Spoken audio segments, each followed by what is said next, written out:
রহমতুল্লাহি ওবরাকাতুহু নাহমাদুহু ওয়া নুসাল্লি আলা রাসূলিহিল কারীম আম্মা বা'দ। কাছে এবং দূরে, দেশ এবং প্রবাস, যে যেখান থেকে আমাদেরকে দেখছেন, 36 নিউজের বিশেষ অনুষ্ঠান আজকের তারাবি, আজকের তেলাওয়াতে আপনাদের সকলকে স্বাগত জানাচ্ছি। প্রিয় দর্শক, আজকে আমরা 14তম সালাতুত তারাবিহ আদায় করব।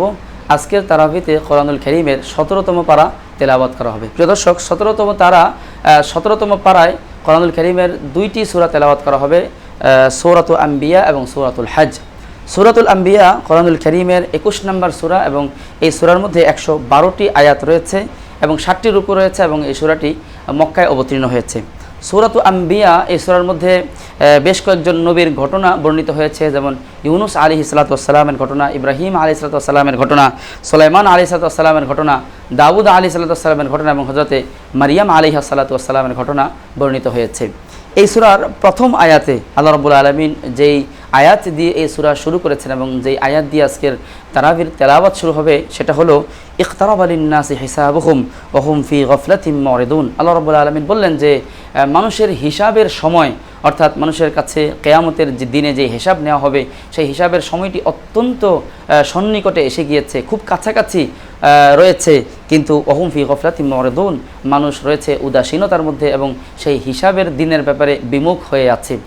দর্শক, এই আয়াতের মধ্যে আল্লাহ রাব্বুল আলামিন আমাদেরকে জানান দিলেন যে আমরা যদিও মৃত্যুটাকে অনেক দূরবর্তী মনে করছি এবং কিয়ামতের দিনটাকে আমাদের কাছে অনেক দূরবর্তী মনে হচ্ছে, আল্লাহ বললেন কিয়ামতের দিন কখনোই দূরবর্তী নয়, কারণ যে কোনো মুহূর্তে আমার জীবনের সমাপ্তি ঘটতে পারে, আর জীবনের সমাপ্তি ঘটা মানেই আমি আখিরাতে প্রবেশ করলাম, আর আখিরাতে আমার হিসাব কিতাব শুরু হয়ে যাবে।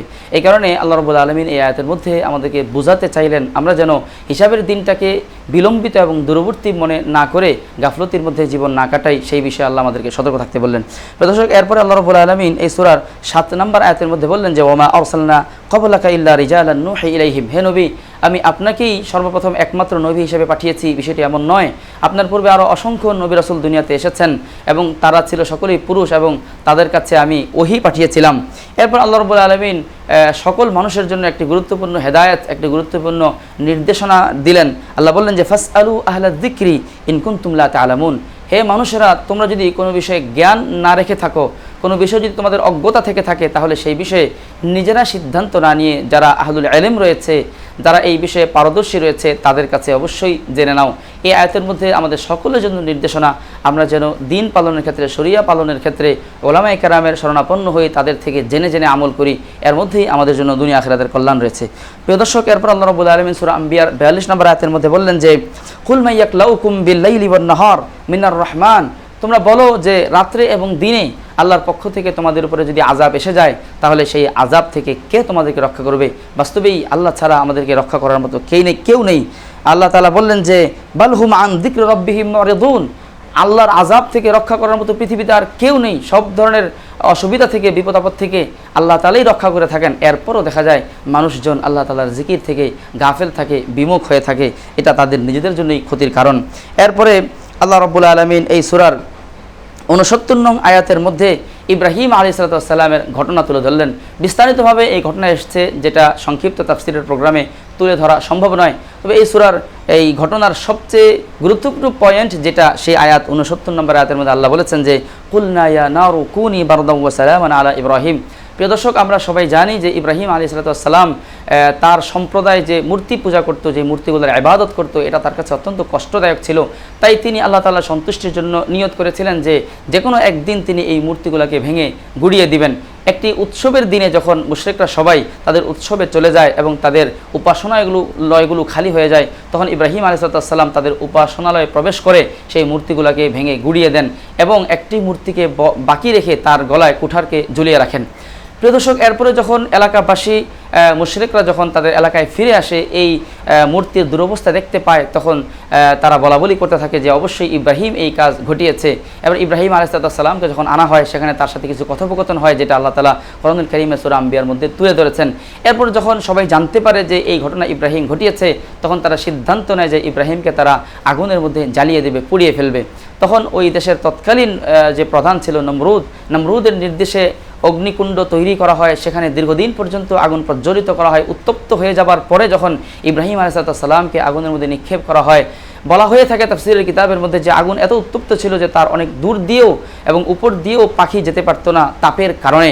সেই আগুনের মধ্যে যখন ইব্রাহিম আলাইহিস সালামকে নিক্ষেপ করা হলো, আল্লাহ তাআলা আগুনকে নির্দেশ দিলেন, কুলনা ইয়া নারু, হে আগুন, কুনি বারদা, তুমি ঠান্ডা হয়ে যাও, ও সালামান, এবং শান্তিপূর্ণ হয়ে যাও, আলা ইব্রাহিম, ইব্রাহিমের জন্য। আল্লাহু আকবার। আল্লাহ রাব্বুল আলামিনের নির্দেশ আসার পরে সেই উত্তপ্ত আগুন মুহূর্তের মধ্যে ঠান্ডা হয়ে যায় এবং ইব্রাহিম আলাইহিস সালামের জন্য শান্তিদায়ক হয়ে যায়। তো দর্শক, তাফসীরের কিতাবের মধ্যে বলা হয়েছে যে ইব্রাহিম আলাইহিস সালামকে জিজ্ঞাসা করা হয়েছে যে আপনার জীবনের সবচেয়ে শান্তিপূর্ণ এবং আরামদায়ক সময় কোনটা ছিল? তিনি বলেন যে যেই সময়গুলোতে আমি আগুনের মধ্যে ছিলাম সেটাই ছিল আমার জীবনের সবচেয়ে শান্তিপূর্ণ এবং আরামদায়ক সময়। আল্লাহ রাব্বুল আলামিন চাইলে অবশ্যই যে কোনো জিনিসের স্বভাবকে পরিবর্তন করতে পারেন, কার্যক্ষমতাকে রহিত করতে পারেন, যেটা এই ঘটনার মধ্যে আমরা দেখতে পাই। প্রদর্শক, এরপরে আল্লাহ রাব্বুল আলামিন এই সূরার 87 নম্বর আয়াতের মধ্যে ইউনুস আলাইহিস সালামের ঘটনা তুলে ধরেন। ইউনুস আলাইহিস সালামকে আল্লাহ তাআলা তার জাতির কাছে প্রেরণ করেছিলেন। দীর্ঘ একটি সময় তাদেরকে তাওহীদের দাওয়াত দেওয়ার পরে যখন তারা দাওয়াত কবুল করলো না, এরপরে তিনি তাদেরকে আল্লাহ রাব্বুল আলামিনের আযাবের ভয় দেখালেন। কিন্তু সেই আযাবের ভয়ও যখন তাদের মাঝে কাজ করলো না, তখন তিনি তাদের উপরে গোসান্বিত, রাগান্বিত হয়ে সেই জনপদ ছেড়ে অন্যত্র চলে যাচ্ছিলেন। এই চলে যাওয়াটা ছিল আল্লাহ রাব্বুল আলামিনের নির্দেশ আসার আগেই। এই চলে যাওয়াটা আল্লাহ তাআলার কাছে অপছন্দনীয় হয়েছিল, তাই আল্লাহ তাআলা হযরত ইউনুস আলাইহিস সালামের উপরে কিছুটা অসন্তুষ্ট হলেন এবং তাকে একটি পরীক্ষার সম্মুখীন করলেন। সেই পরীক্ষার ঘটনা আল্লাহ তাআলা সূরা ইউনুসের 87 নম্বর আয়াতের মধ্যে তুলে ধরলেন। আল্লাহ বললেন যে ওয়াযান্নুনি ইয যাহাবা মুগাতিবা, আর স্মরণ করুন ইউনুসের ঘটনা, মাছওয়ালা নবী তথা ইউনুসের ঘটনার কথা স্মরণ করুন। ইয যাহাবা মুগাতিবা, যখন তিনি ক্রোধান্বিত হয়ে তার কওমের উপরে রাগান্বিত হয়ে চলে যাচ্ছিলেন। ফাযান্না আল্লান নাকদির আলাইহি, তিনি ধারণা করেছেন যে আমি আল্লাহ তাকে শাস্তি দেব না, আমি আল্লাহ তাকে পাকড়াও করব না, কিন্তু আমি আল্লাহ তাআলা তাকে এর জন্য শাস্তি দিয়েছিলাম, তাকে আমি মাছের পেটে নিক্ষেপ করেছিলাম। একটি ঘটনা ঘটেছিল সেই নৌযানের মধ্যে, যেই নৌযানের মধ্যে তিনি আরোহণ করেছিলেন সমুদ্র পাড়ি দেওয়ার জন্য। একটি ঘটনা সেখানে ঘটে গিয়েছিল, সেই ঘটনার প্রেক্ষিতে তাকে সমুদ্রের মধ্যে নিক্ষেপ করা হয়। সমুদ্রে নিক্ষেপ করার পরে একটি মাছ তাকে গিলে ফেলে।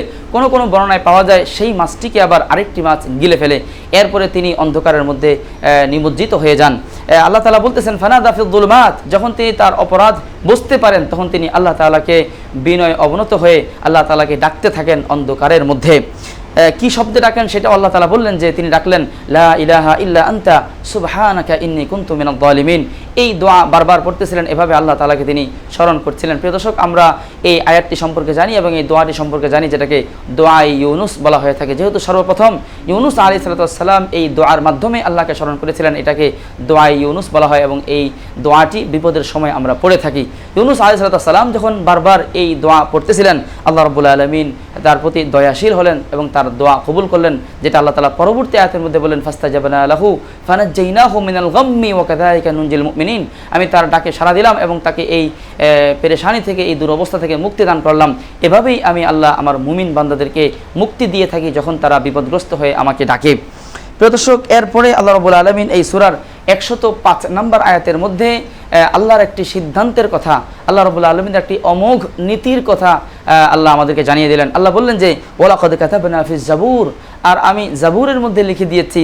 এই আয়াতের মধ্যে জাবুর দ্বারা কেউ বলেছেন যে উদ্দেশ্য হলো দাউদ আলাইহিস সালামের উপরে যেই কিতাব জাবুর নাজিল হয়েছে সেই জাবুরের মধ্যে আল্লাহ লিখে দিয়েছেন। আর কারো কারো মন্তব্য হলো যে জাবুর দ্বারা এখানে আসমানি কিতাব উদ্দেশ্য, অর্থাৎ আল্লাহ তাআলা আসমানি কিতাবের মধ্যে লিখে দিয়েছেন এই বিষয়টি। সিদ্ধান্ত আল্লাহ তাআলা জানিয়ে দিয়েছেন যে আন্নাল আরদা ইয়ারিথুহা ইবাদিয়াস সালিহুন, নিশ্চয়ই পৃথিবীর মালিকানা লাভ করবে, পৃথিবীর কর্তৃত্ব এবং নেতৃত্ব অর্জন করবে আল্লাহ তাআলার নেক বান্দারা। এটাই হলো আল্লাহ তাআলার সিদ্ধান্ত। পৃথিবীতে যারাই আধিপত্য বিস্তার করুক না কেন, যারাই ক্ষমতায় আর আসনে আরোহণ করুক না কেন, আল্লাহ রাব্বুল আলামিন শেষ পরিণতিতে, শেষ ফলাফলে আল্লাহর নেক বান্দাদের হাতেই পৃথিবীর ক্ষমতা তুলে দিবেন, যেটা আল্লাহ তাআলা আমাদেরকে সময়ে সময়ে দেখিয়েছেন। এবং আমরা দেখেছি ইসলামের 1200 বছর ইতিহাসে পৃথিবীর ক্ষমতা আল্লাহ তাআলার নেক বান্দাদের হাতেই ছিল এবং অচিরেই আবার আল্লাহ তাআলা পৃথিবীর ক্ষমতা আল্লাহর নেক বান্দাদের হাতে তুলে দিবেন। আল্লাহ তাআলা সেই শুভক্ষণটি আমাদের সবাইকে দেখার তৌফিক দান করুন। প্রিয় দর্শক, এরপরে এখানেই সূরা আম্বিয়া শেষ হয়েছে, এরপরে সূরা হজ শুরু হয়েছে। সূরা হজ এটা কোরআনুল কারীমের 12তম সূরা। 22তম সূরা। এই সূরার মধ্যে 78টি আয়াত রয়েছে এবং 10টি রুকু রয়েছে এবং সূরাটি মদিনায় অবতীর্ণ হয়েছে। এই সূরার মধ্যে যেহেতু আল্লাহ তাআলা হজের বিধিবিধান নিয়ে আলোচনা করেছেন, হজের মধ্যে পশুর জবের যেই নীতি রয়েছে এবং হজের যেই পশু নিয়ে যাওয়ার যে বিধান রয়েছে এবং কোরবানির বিধান রয়েছে, হজ সংশ্লিষ্ট বিধিবিধান নিয়ে যেহেতু আলোচনা হয়েছে, এই কারণে এই সূরাকে সূরাতুল হজ বলা হয়। প্রিয় দর্শক, এই সূরা এর মধ্যে আল্লাহ রাব্বুল আলামিন ঈমান কুফরের বিষয় নিয়ে আলোচনা করেছেন, হজের বিধিবিধান নিয়ে আলোচনা করেছেন এবং জিহাদের বিধান নিয়ে আলোচনা করেছেন এবং মুশরিকদের কিছু চিরাচরিত অভ্যাস নিয়ে আল্লাহ তাআলা এই সূরার মধ্যে আলোচনা তুলে ধরেছেন। এই সূরায় সর্বপ্রথম যে আলোচনা দিয়ে আল্লাহ তাআলা শুরু করেছেন সেটা হলো কিয়ামতের বিভীষিকাময় মুহূর্তের বিবরণ আল্লাহ তাআলা সূরার শুরুতেই দান করেছেন। এই সূরার 1 নম্বর আয়াতের মধ্যে আল্লাহ তাআলা বলেন যে ইয়া আইয়ুহান নাসুত্তাকু রাব্বাকুম, হে মানুষরা তোমরা তোমাদের রবকে ভয় করো। ইন্না জালজালাতাস সাআতি শাইউন আযীম, নিশ্চয়ই কিয়ামতের সময় যে ভূমিকম্প হবে, যে ভূকম্পন হবে, এটা অত্যন্ত ভয়াবহ একটি বিষয়, অত্যন্ত একটি ভয়াবহ এবং ভয়ঙ্কর একটি ব্যাপার।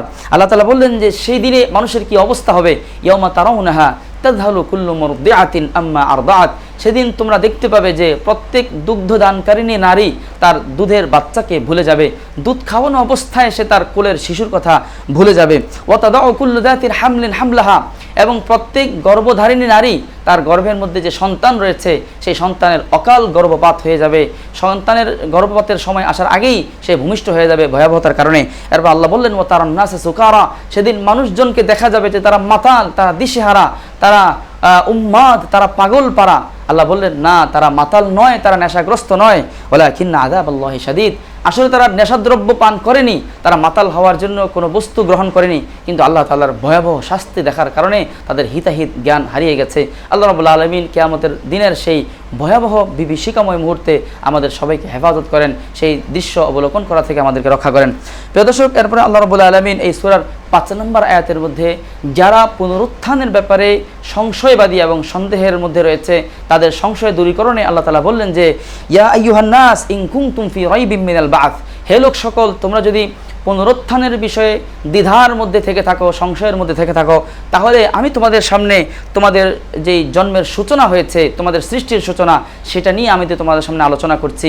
কিভাবে আমি তোমাদেরকে প্রথমবার সৃষ্টি করেছিলাম সেটাকে সামনে রেখে তোমরা যদি চিন্তা করো তাহলে বুঝতে পারবে পুনরুত্থান বিষয়টা আল্লাহর জন্য কখনোই কঠিন নয়। আল্লাহ বললেন যে ফাইন্না খালাকনাকুম মিন তুরাবিন, আমি তোমাদেরকে সৃষ্টি করেছি মাটি থেকে, মাটির নির্যাস থেকে। সুম্মা মিন নতফাতিন, এরপরে তোমাদেরকে সৃষ্টি করেছি বীর্য থেকে। সুম্মা মিন আলাকা, এরপর বীর্যটা একটি সময় পরে রক্তপিণ্ডে পরিণত হয়েছে। সুম্মা মিন মুদগাতিন মুখাল্লাকাতিন ওয়া গায়রি মুখাল্লাকা, এরপর এই গোস্তের টুকরাটা, এই রক্তপিণ্ডটা গোস্তের টুকরায় পরিণত হয়েছে এবং সেই গোস্তের টুকরার মধ্যে আল্লাহ রাব্বুল আলামিন আকৃতি দান করেছেন, চোখ, নাক, কান, হাত, পার আকৃতি দান করেছেন। এরপর আল্লাহ বললেন যে ওয়ানুকিররু ফিল আরহামি মা নাশা, এরপর আমি আল্লাহ তাআলা একটি লম্বা সময় পর্যন্ত তোমার মায়ের জরায়ুর মধ্যে তোমাকে আমি অবস্থান দিয়েছি, সেখানে তোমার পূর্ণাঙ্গ সৃষ্টি হয়েছে, তোমার হাত পা শরীর সেখানে তৈরি হয়েছে। এরপর আল্লাহ বললেন সুম্মা নুখরিজুকুম তিফলা, এরপর তোমাদেরকে শিশু অবস্থায় মায়ের পেট থেকে আমি আল্লাহ তাআলাই বের করে এনেছি। এরপর আল্লাহ বললেন যে সুম্মা লিতাবলুগু আশুদ্দাকুম, এরপরে সেই শিশু বয়স থেকে আমি তোমাদেরকে যৌবন পর্যন্ত পৌঁছিয়েছি, প্রাপ্ত বয়সে পৌঁছিয়েছি।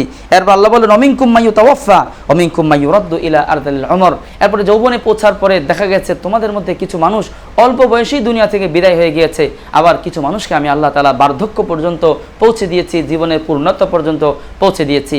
এই যে সৃষ্টির ধারাবাহিকতা, এই যে সৃষ্টির সূচনা, এখানে যদি আমরা চিন্তা করি যে আল্লাহ তাআলা অনস্তিত্ব থেকে কোনো ধরনের উপকরণ ছাড়াই যদি প্রথমবার সৃষ্টি করতে পারেন, সে আল্লাহ তাআলা কেন আবার এক অস্তিত্ব থেকে আরেক অস্তিত্বে নিতে পারবেন না? কেন আল্লাহ তাআলা এক সৃষ্টি থেকে আরেক সৃষ্টিতে নিতে পারবেন না? এতে তো কোনোই সন্দেহ থাকার কথা না। এই বিষয়টি আল্লাহ রাব্বুল আলামিন এই আয়াতের মধ্যে স্পষ্ট করলেন। এরপরে আল্লাহ রাব্বুল আলামিন এই সূরা হজের 39 এবং 40 নম্বর আয়াতের মধ্যে ইসলামের জিহাদ বিধান নিয়ে এবং জিহাদের সূচনায় কিভাবে হয়েছিল সেটা নিয়ে আল্লাহ তাআলা আলোচনা করলেন। আল্লাহ রাব্বুল আলামিন বলেন যে উযিনা লিল্লাযিনা ইউকাতালুনা বিআন্নাহুম যুলিমু, তাদেরকে অনুমতি দেওয়া হয়েছে জিহাদ করার জন্য, অস্ত্র হাতে নেওয়ার জন্য তাদেরকে অনুমতি দেওয়া হয়েছে। এর কারণ হলো বিআন্নাহুম যুলিমু, যে তারা কাফেরদের হাতে অনেক বেশি জুলুমের শিকার হয়েছে। তারা প্রথম দিনেই কাফেরদের উপরে হামলা করে বসেনি, প্রথম দিনই অস্ত্রের ব্যবহার করে বসেনি, বরং দীর্ঘ একটি সময় তারা কাফেরদের দ্বারা নির্যাতন নিপীড়নের শিকার হয়েছে এবং ধৈর্য ধারণ করেছে।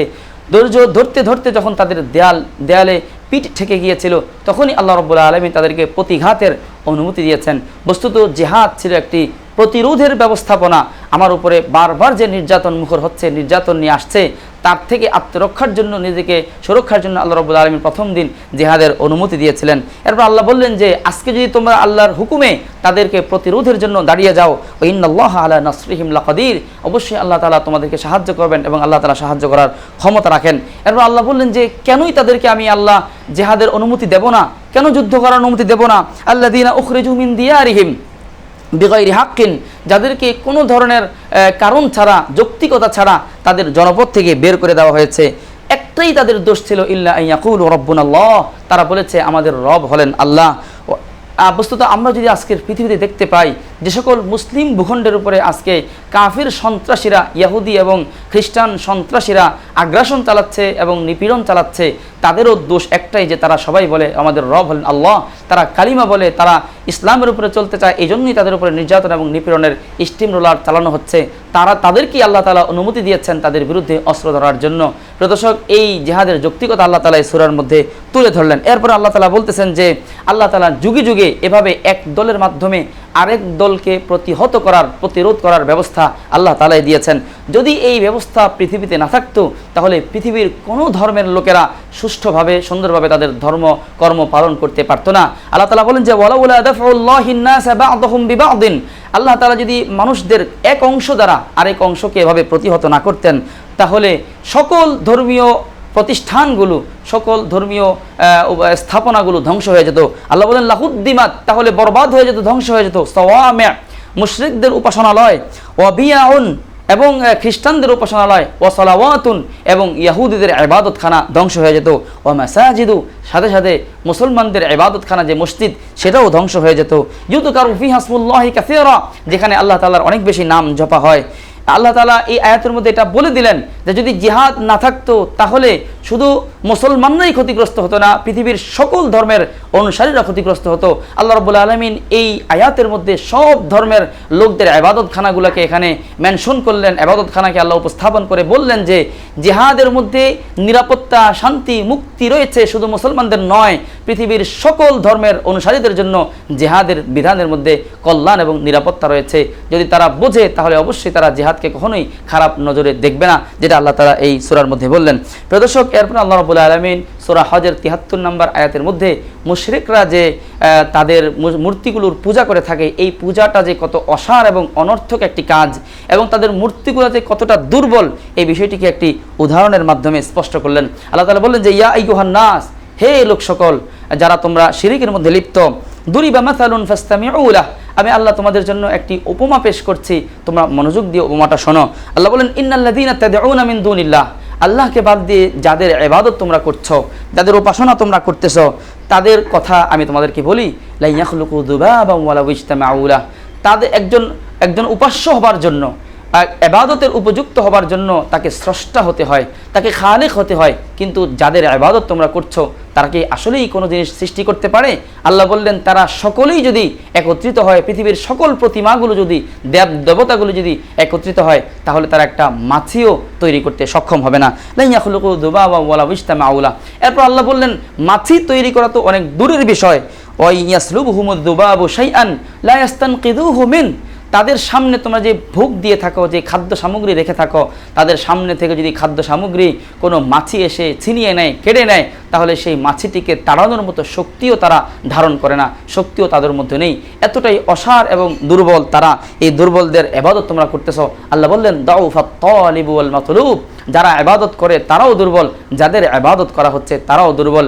প্রিয় দর্শক, যদি মুশরিকরা আল্লাহ রাব্বুল আলামিনের এই একটি মাত্র আয়াত সূরা হজের ৭৩ নম্বর আয়াত নিয়ে যদি তারা একটু চিন্তা করত, তাহলে পৃথিবীতে কোনো মুশরিক শিরকের উপরে অবিচল থাকতে পারতো না। আল্লাহ তাআলা মুশরিকদেরকে এই আয়াত নিয়ে চিন্তা করার তৌফিক দান করেন। প্রিয় দর্শক, এরপরে আল্লাহ রাব্বুল আলামিন, আমরা সূরা হজের একদম শেষের দিকে চলে এসেছি।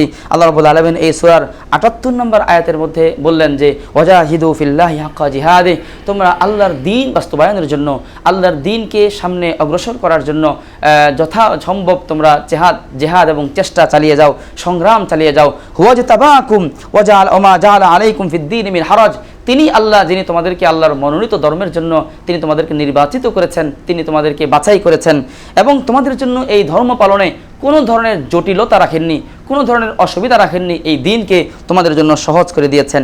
এরপর আল্লাহ বললেন যে এই দিন কোত্থেকে এসেছে? এই দিন এসেছে তোমাদের জাতির পিতা ইব্রাহিম আলাইহিস সালাম থেকে এসেছে। আল্লাহ বললেন মিল্লাতা আবিকুম ইব্রাহিম, তোমাদের এই ধর্মের জাতির পিতা হলো ইব্রাহিম আলাইহিস সালাম। হুয়া সাম্মাকুমুল মুসলিমিন, আজকে যে তোমাদেরকে মুসলমান বলা হয়, মুসলিম বলা হয়, এই মুসলিম নামটা তোমাদের জাতির পিতা ইব্রাহিম আলাইহিস সালাম থেকেই দেওয়া। তিনি তোমাদের জন্য এই নামকে চয়ন করেছেন। ফাকিমুস সালাতা ওয়া আতুজ যাকাত, সুতরাং তোমরা পরিপূর্ণ মুসলমান হয়ে নামাজ কায়েমকারী হয়ে যাও এবং যাকাত প্রদান করো। ওয়া আতাসিমু বিল্লাহ, এবং আল্লাহ তাআলার রজ্জুকে, আল্লাহর রশিকে মজবুতভাবে আঁকড়ে ধরো। হুয়া মাওলাকুম, দিন শেষে তিনি হলেন তোমাদের মনিব, তিনি হলেন তোমাদের অভিভাবক, তিনি হলেন তোমাদের বন্ধু।